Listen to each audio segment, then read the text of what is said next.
Hello, അതെ, എന്താ ടീച്ചറെ? ആണോ? ശരി, ഞാൻ വരാം. അതുവരെ എന്റെ കൊച്ചുമോളെ നോക്കിക്കോണേ ടീച്ചറെ.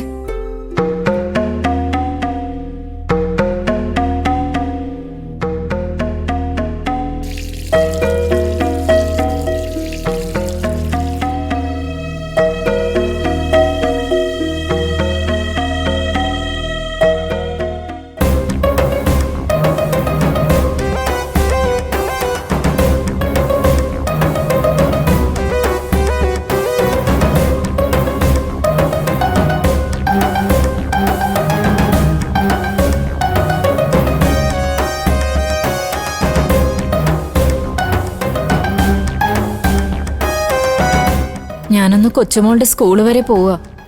അവിടുന്ന് വിളിച്ചിരുന്നു. സ്കൂൾ ബസ് വർക്ക്ഷോപ്പിലായിരുന്നു. ഇതുവരെ ശരിയായില്ല. ഞാൻ മോളെ വീട്ടിൽ കൊണ്ടുചെന്നാക്കിയിട്ട് വേഗം വരാം. അതങ്ങനെ ശരിയാവും? ഈ വീട്ടിൽ നിന്ന് 21 പവൻ സ്വർണ്ണ കാണാതായിരിക്കുന്നത്. അതിനൊരു തീരുമാനമാവാതെ ഇവിടുന്ന് ആർക്കും എങ്ങോട്ടും പോവാൻ പറ്റില്ല. ആന്റി ഇവിടുന്ന് രക്ഷപ്പെടാൻ വേണ്ടി ആരെ കൊണ്ടാ വിളിപ്പിച്ചത്? ഞാൻ വിചാരിച്ചത് ആന്റി അടുക്കള വശത്തോട് ഓടിപ്പോയി കാണുമെന്നാ. ഈശ്വര, അപ്പൊ ഞാൻ തന്നെ സ്വർണം എടുത്തെന്ന് നീ അങ്ങ് തീരുമാനിച്ചു ദയമോളെ. അമ്പിളി, നിങ്ങളൊക്കെ എന്നെ എത്ര കാലമായിട്ട് കാണുന്നതാ. ദയ പറഞ്ഞ പോലെ ഞാൻ അങ്ങനെ ചെയ്യൂന്ന് നിങ്ങൾക്ക് തോന്നുന്നുണ്ടോ? നിങ്ങളത് ചെയ്തിട്ടില്ല പിന്നെ എന്തിനാ ഇങ്ങനെ ടെൻഷൻ അടിക്കുന്നത്? അച്ഛൻ വന്നിട്ട് കാര്യങ്ങളൊക്കെ തീരുമാനിച്ച ശേഷം പോയാ പോരെ? ആന്റി പേരക്കുട്ടിയെ സ്കൂളിൽ നിന്ന് കൊണ്ടുവരാൻ പോവാണെന്ന് പറഞ്ഞില്ലേ വിനയ?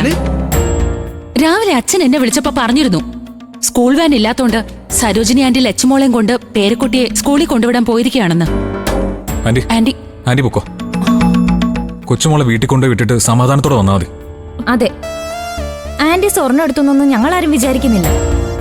പിന്നെ ഇതുപോലൊരു സാഹചര്യത്തില് എല്ലാവരും സംശയത്തിന്റെ നിഴലിലായിരിക്കുമല്ലോ. പേരക്കുട്ടിയുടെ കാര്യമായതുകൊണ്ട് ആന്റി പൊയ്ക്കോ. ശരി മോളെ, ചെല്ല്.